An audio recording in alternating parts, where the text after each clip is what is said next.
Minister bw'amaamu ba consulting the board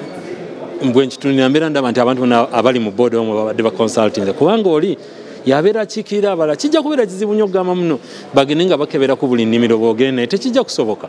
That is why okola entegeka eyo ekkiriza abantu okubaaki nga babeera represented mu boards ne basobola okuboogerera. So nayenza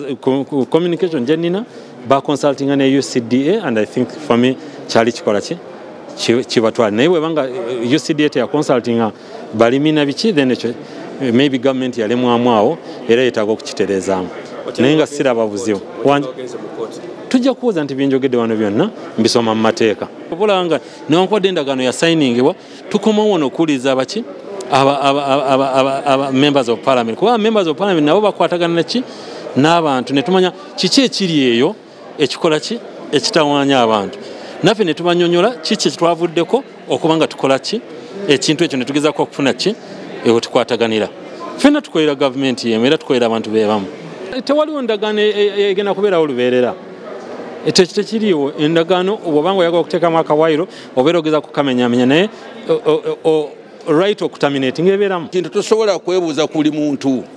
tekisoboka busobozi gavumenti tulogeraninga otya abalimi b'emmwanyi mu Uganda basukka kumpi miliyoni namba kati tunaakunganya tuya abantu abo tubatubulire ntugenda kukola wekiti ensonga lwaki baatulonda ne tujja mu bifo bino bye tulimu mwe mubalabirira mulabe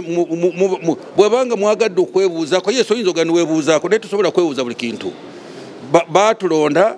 nga ne batwesiga ne batuteeka mu bifo bye tulimu bino oluusi tulina kubalowooleza mu kintu ekisaanidde ekinaabayamba naye okugamba nti buli kaseera onoogera gavumenti tesobola kutambula. Download the app on App Store or Google Play Store now. Vision Digital Experience, the future of media.